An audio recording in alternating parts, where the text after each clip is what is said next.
What happens when the most powerful woman in the room is treated like she doesn't belong? When a black CEO boards a luxury flight and is denied the meal she paid for and quietly disrespected, the crew has no idea who she really is. But by the time the plane lands, she makes a decision that shocks everyone and changes everything. Watch what happens next. It was supposed to be just another luxurious flight. Jordan Ellis, one of the most successful black CEOs in the country, boarded her first-class seat with quiet confidence. She'd earned it. Years of building her empire from scratch, overcoming barriers, and now managing a billion-dollar corporation. Her assistant had even called ahead twice to confirm her vegetarian first-class meal was prepared and waiting for her, as always. Jordan didn't just buy first-class tickets for comfort. She'd long ago promised herself she would always claim the space she'd worked so hard for. And today was no exception. Dressed sharply in a navy blue suit, her hair perfectly coiffed, and a simple string of pearls around her neck, she walked down the jet bridge with the calm grace of someone who belonged, because she did. As she entered the plane, she offered the crew a warm but brief smile, quietly acknowledging their polite greetings. Her seat was by the window in the front row, her favorite. She slid her laptop bag under the seat in front of her, turned her phone to silent, and sat back in her plush leather chair. Finally, she could take a breath. After weeks of 14-hour workdays, this 5-hour flight to New York was her chance to catch her breath, enjoy the view, and maybe even close her eyes for a while before her board meeting the next morning. As the last of the passengers boarded, Jordan watched the cabin fill with business travelers, vacationing couples, and other first-class flyers, chatting lightly with the crew. She noticed the clinking of champagne glasses, the faint smell of garlic butter from the galley, and the faint hum of engines beginning to wake up outside. She felt good. She had earned this. Once the flight attendants began their routine, handing out menus, taking drink orders, Jordan unfolded the crisp white napkin in her lap and opened the menu card. Although she already knew what she'd ordered weeks ago, she scanned the menu anyway, amused by the decadent choices: filet mignon, grilled salmon, and, of course, the standard vegetarian option she had specifically requested and confirmed. When the cart rolled up to her row, the lead flight attendant smiled, but something about her expression seemed stiff, almost perfunctory. Jordan waited as the attendant set down the trays for the passengers next to her, delivering perfectly plated meals. Rare steak for the man on her left, lobster for the woman across the aisle. Finally, it was Jordan's turn. "I'll take the vegetarian option, please," Jordan said with her usual quiet poise. The attendant's smile faltered slightly. She glanced down at her clipboard and muttered, "Vegetarian? I don't see that here." Jordan raised an eyebrow, but stayed calm. "It was pre-ordered. Confirmed by my office earlier this week. Should be under Jordan Ellis." The attendant gave her a look, not quite disdainful, but certainly dismissive, and replied, "Well, Ms. Ellis, it's not here now. We've got chicken or beef. Take your pick." Jordan's jaw tightened. "I don't eat meat," she replied, her tone still measured. The attendant let out an audible sigh. "Well, then I guess you're out of luck." Jordan froze, stunned by both the words and the tone. But before she could respond, the attendant muttered under her breath, just loud enough for Jordan to hear, "You people are always so difficult." For a moment, Jordan sat there, processing what she'd just heard. "You people." Her cheeks flushed hot, but she simply exhaled slowly and replied, "Just bring me water, please." The attendant smirked faintly, poured her a glass, and moved on without another word. Jordan sat motionless, her fingers lightly gripping the armrest as she stared out the window. The faint reflection of herself in the glass showed a perfectly calm exterior, but inside, she was seething. She dealt with moments like this her entire career. The quiet assumptions, the sideways glances, the microaggressions buried under fake smiles. But this was different. This was blatant. On a flight she paid full price for, in a seat she had more than earned, being dismissed and humiliated in front of a cabin full of people who now seemed to be stealing glances at her and looking away. Jordan picked up her phone and opened her notes app. Calmly, she began typing. The attendant's name badge, the seat number, the exact words spoken. She watched carefully as the attendant laughed and joked with the other passengers, handing out dessert, offering second glasses of wine, while completely ignoring Jordan's call button. Jordan didn't press the issue. She didn't need to. She knew exactly what she was going to do. For the remainder of the flight, she sat quietly, sipping her water, glancing occasionally at the crew with a look they didn't seem to notice, or perhaps didn't care to acknowledge. At one point, another attendant came by with a tray of fruit. Jordan politely declined, knowing full well the damage was already done. She thought of the countless women and men before her who'd endured similar slights without the ability to push back.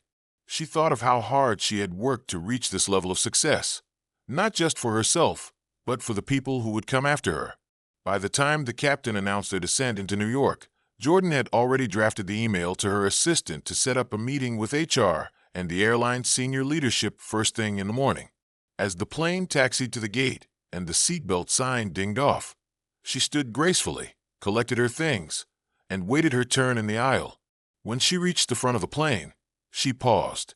The same attendant who had dismissed her earlier now stood at the door, offering the same empty smile she'd given everyone else. Jordan handed her a business card.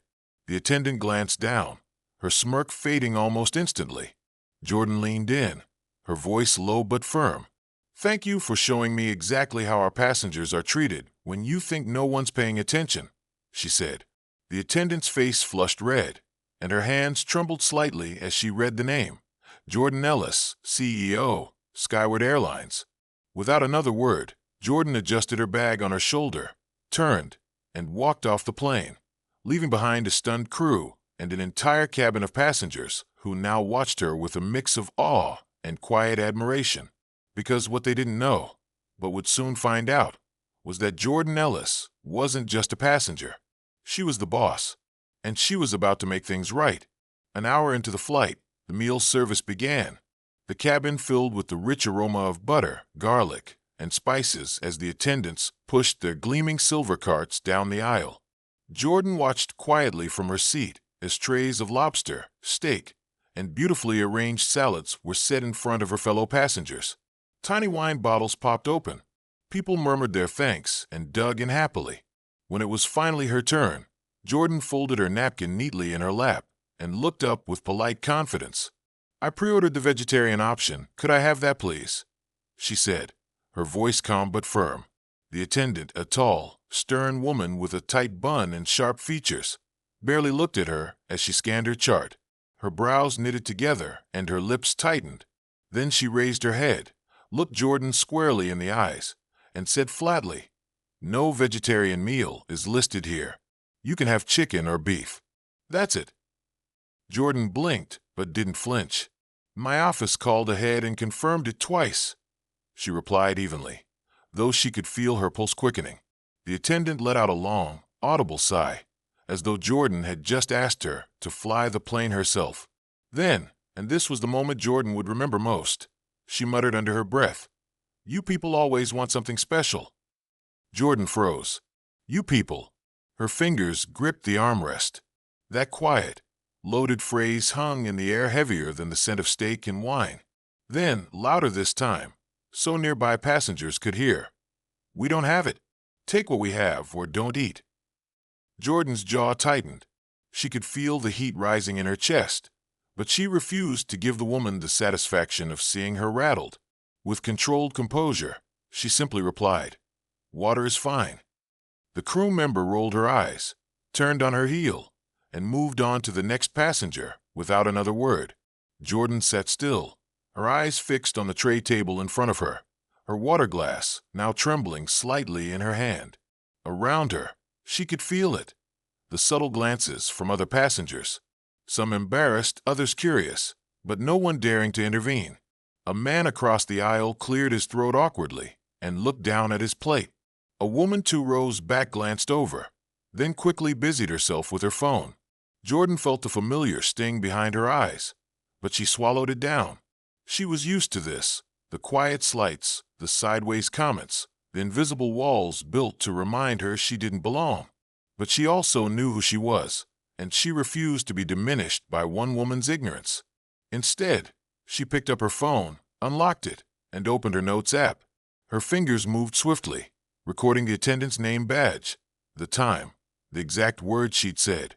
She glanced toward the galley and watched as the attendant laughed lightly with another crew member, handing out extra bread rolls to the man seated behind her. Neither of them looked her way again. Jordan turned back to the window, resting her chin lightly on her hand. Outside, the clouds stretched endlessly beneath them, glowing golden in the late afternoon sun. She tried to focus on her breath, slow, steady, while her mind replayed the words over and over. You people always want something special. Special, she thought bitterly. What's so special about wanting the meal you paid for? What's so special about expecting basic respect? It wasn't just the meal. It never was. Her mind drifted back to her earliest years in business, sitting in conference rooms where she was the only black woman at the table, fighting to be heard, to be taken seriously, to prove, over and over, that she deserved her seat just as much as anyone else. Those battles had shaped her into who she was today. But no matter how high she climbed, moments like this still found her. As the rest of the passengers finished their meals, the attendants continued to breeze past her row, their hands deftly refilling wine glasses and collecting empty plates, but never meeting her gaze. When the dessert cart came around, the same attendant set a slice of cheesecake in front of the man beside her, then glanced down at Jordan's tray. "No dessert for you?" she asked flatly. Jordan simply shook her head. "No, thank you," she said, her tone clipped. The attendant smirked faintly before turning away again. Jordan placed her phone in her lap and scrolled through her emails to distract herself. But inside, she was already planning what she would say. She imagined the look on the attendant's face when she realized who Jordan really was, that she wasn't just another passenger, that she had the authority to ensure no one else was treated this way again. The murmur of conversation around her picked up again as the meal service wrapped up. Some passengers leaned back in their seats, full and content. Others put on sleep masks and reclined. Jordan remained upright, her arms folded neatly across her lap, her face calm but her mind sharp and focused. She replayed the attendant's words in her mind again. You people always want something special. No, she thought. What I want is what I paid for, what I earned, what everyone deserves. When the captain's voice crackled over the speaker, announcing their initial descent into New York, Jordan adjusted her blazer, slipped her phone back into her bag, and pressed the call button one last time. When the attendant arrived, clearly annoyed, Jordan asked softly, "Could you please bring me another glass of water?" Wordlessly, the attendant poured the water and handed it to her. Jordan accepted it with a polite smile, then added, "And while you're at it, please bring me your supervisor's card. I'd like to follow up about this experience after we land." The attendant froze for just a moment before replying, "Of course, ma'am," and disappeared toward the galley. Jordan took a slow sip of water and looked out the window again, watching the city lights begin to twinkle far below as the plane dipped lower through the clouds. Her heart was steady now, because she knew, in just a few minutes, when she stepped off this plane, she would make sure this never happened again. Jordan sat quietly, sipping her water, but inside she was fuming. The dismissal, the tone, the quiet arrogance of the crew. It wasn't just about the meal. She'd dealt with microaggressions and outright racism her entire career. She'd fought tooth and nail to get to where she was, breaking through glass ceilings in boardrooms where no one wanted her at the table. She had endured enough board meetings where her ideas were dismissed until a man repeated them. Enough closed-door conversations about whether she was too bold, too emotional, or not a good fit. Enough whispered doubts about whether she belonged in rooms she had earned her place in. Now here she was CEO of a billion-dollar airline, sitting in first class, still being treated as though she didn't belong. She took a slow, deliberate breath, forcing herself to steady her emotions. Then she reached into her bag and pulled out her phone. The screen lit up with her assistant's texts, reminders about tomorrow's board meeting and greetings from her team, but she ignored them. Instead, she opened her notes app and began typing. She wrote down everything she had observed since boarding. The lead flight attendant's name, the second attendant who ignored her call button 3 times, the exact words spoken when she asked for her meal, even the glances exchanged between crew members in the galley. Jordan watched them closely now, documenting every small moment. The crew laughing with other passengers, pouring them extra wine, offering extra bread, checking on them with warm smiles, while giving her nothing more than curt nods and cold service. At one point, she pressed the call button again, just to test them. She waited and waited. Several minutes passed before anyone bothered to respond. When the attendant finally arrived, she didn't even meet Jordan's eyes, just stood there stiffly, as though this interaction was a nuisance.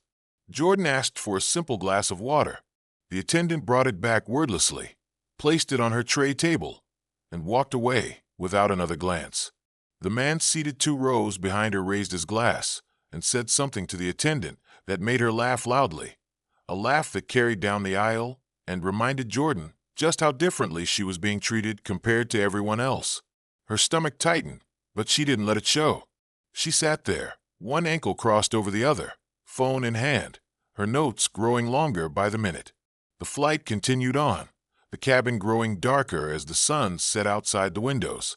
Warm orange light faded into deep blue, and the city lights far below began to twinkle faintly.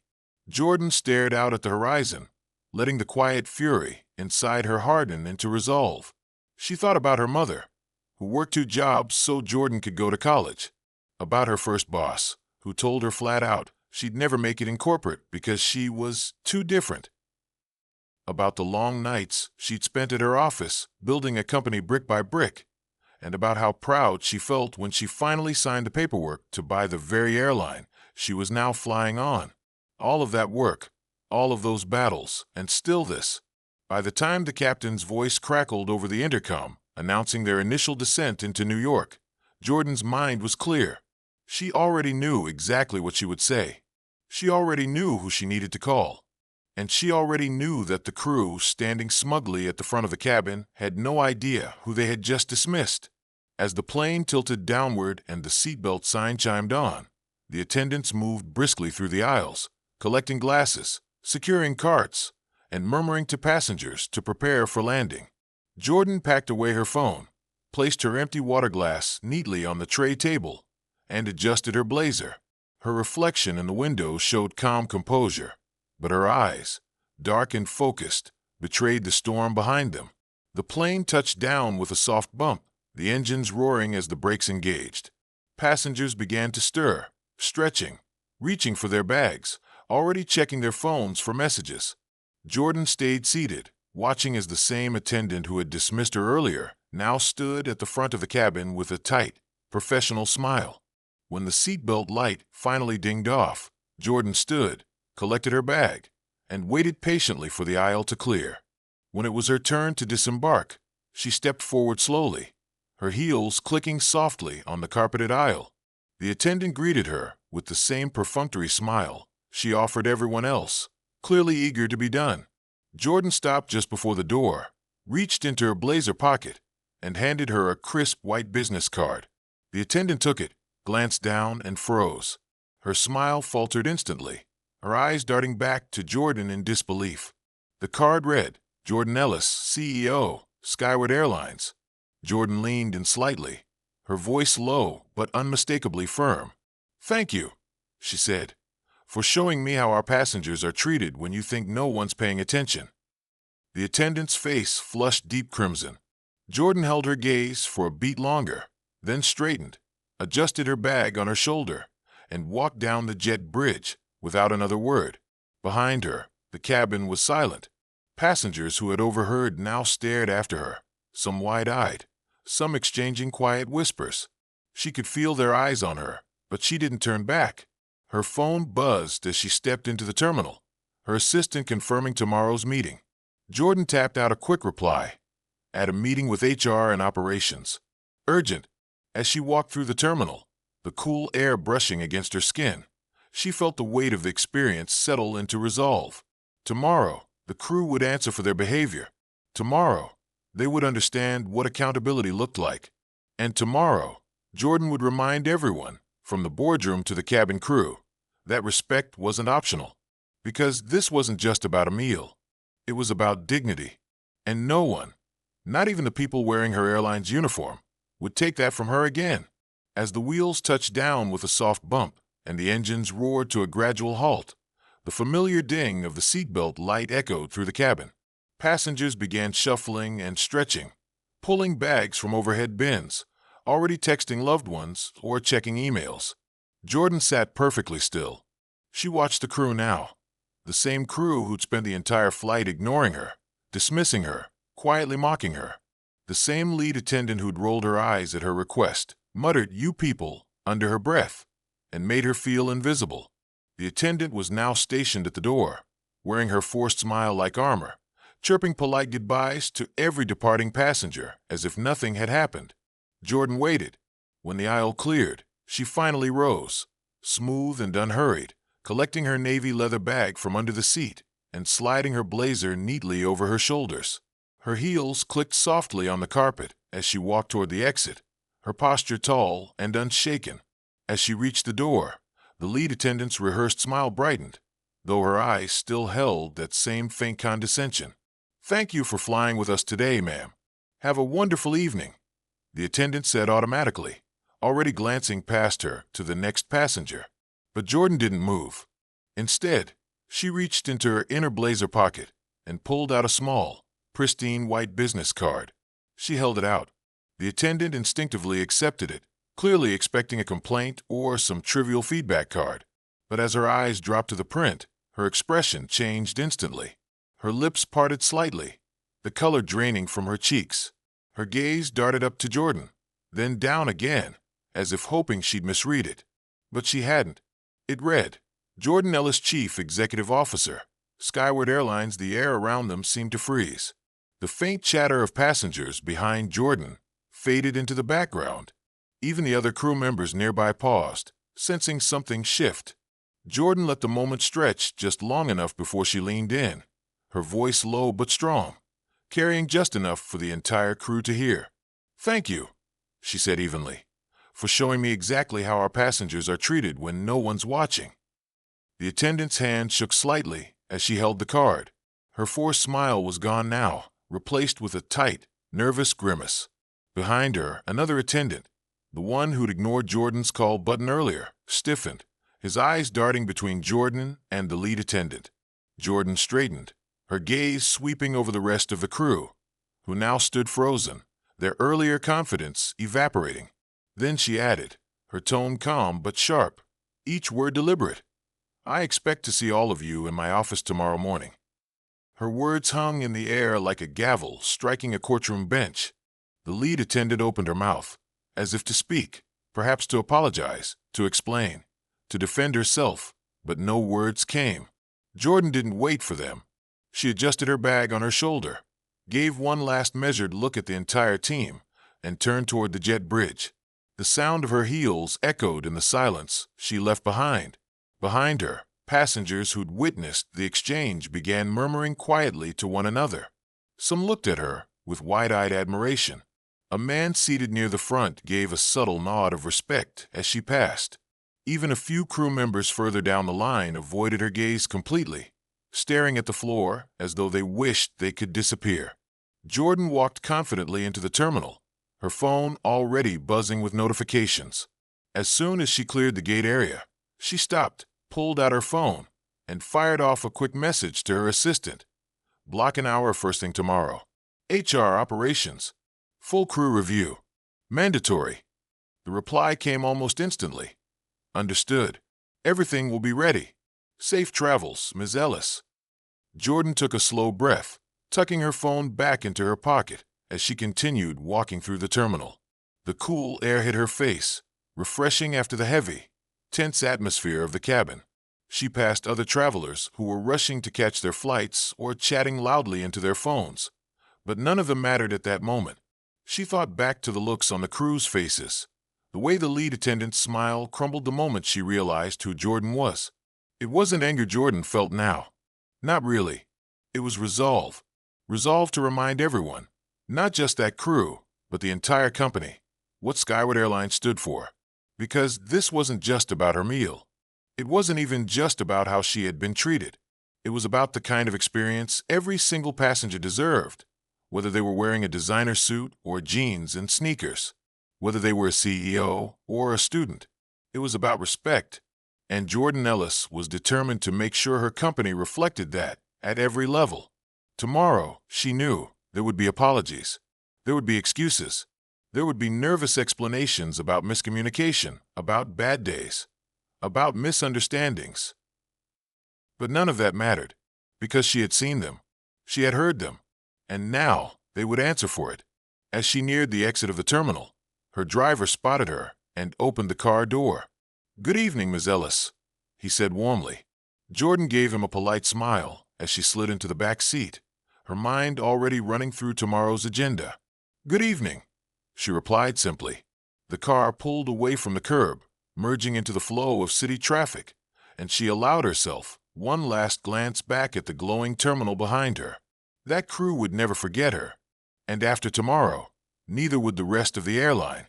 News of what happened on Flight 227 spread like wildfire, first whispered quietly through the airline's internal channels, then spilling into the wider aviation industry. Within hours of landing, word was out.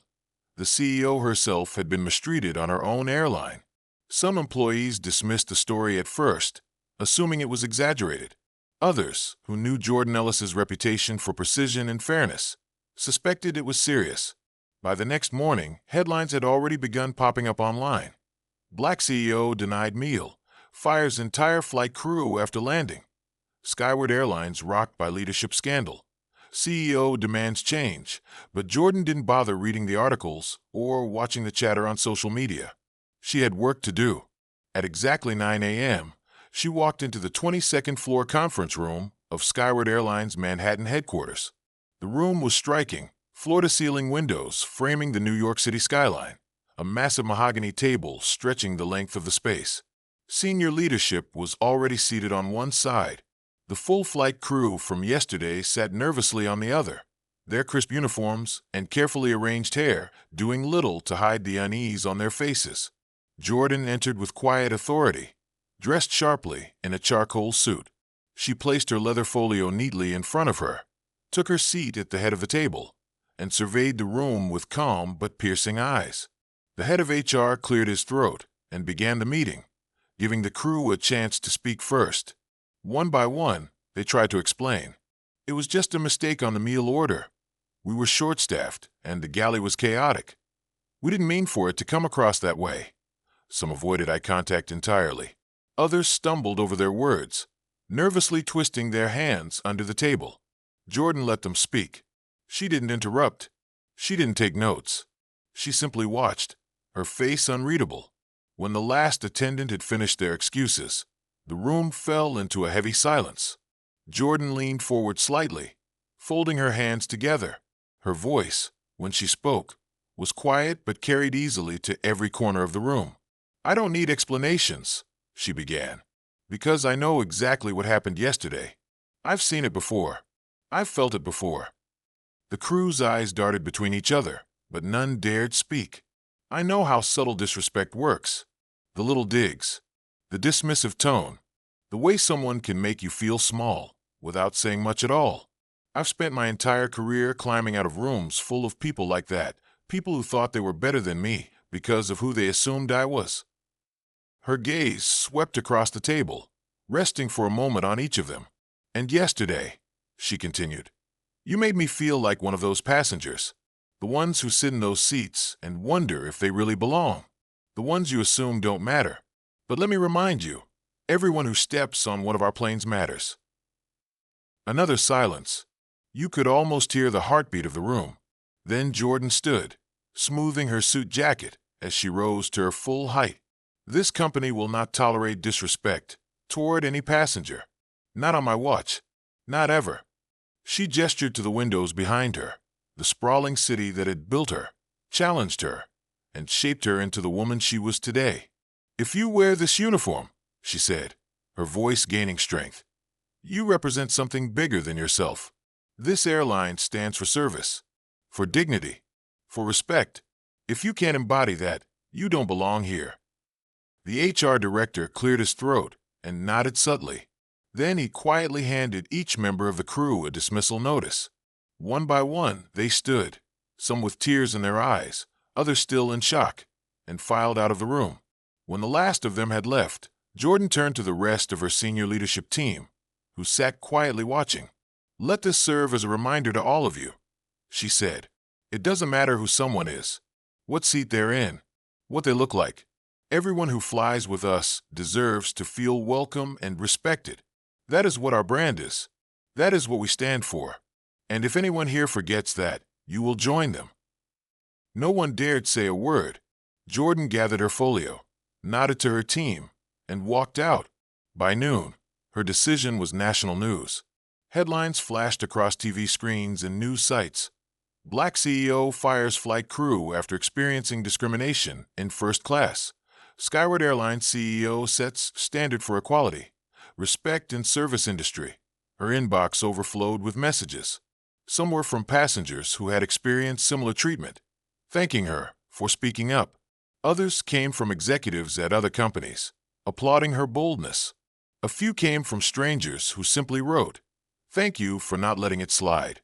Her assistant printed out a stack of the most notable letters and laid them on her desk. Jordan read a few, but she didn't dwell on them. She didn't need applause. She had made her decision for one reason, because it was the right thing to do. And because she'd promised herself long ago that she would never let anyone else feel what she felt yesterday, if she could help it. That afternoon, she held a quick meeting with the HR and operations departments to discuss implementing a new mandatory training program, one focused on unconscious bias, empathy, and accountability in customer service. She made it clear this wasn't optional. It was now policy, and she insisted on reviewing the materials herself before they were rolled out. Later that evening, as she boarded her next flight, this time for a board meeting in Chicago, she handed her boarding pass to the gate agent with a polite smile. When she reached her seat, a flight attendant appeared almost immediately. "Ms. Ellis," the attendant said, her tone warm and respectful, "we have your vegetarian meal confirmed. Would you like water or sparkling to start?" Jordan smiled faintly, nodding. "Water is fine," she said. She placed her bag neatly under the seat, folded her blazer, and settled in, watching the sunset through the window as the plane taxied to the runway. For the first time in 24 hours, she allowed herself to exhale fully, because she knew now she had made her point. And the next time a passenger checked that little box on the menu card, "Vegetarian, please," it wouldn't just be a meal. It would be respect. And that, she thought, was something no one could ever take away from her airline again. If this story moved you, don't forget to like the video, subscribe to the channel, and turn on the notification bell so you never miss another powerful story. Thanks for watching, and we'll see you in the next one.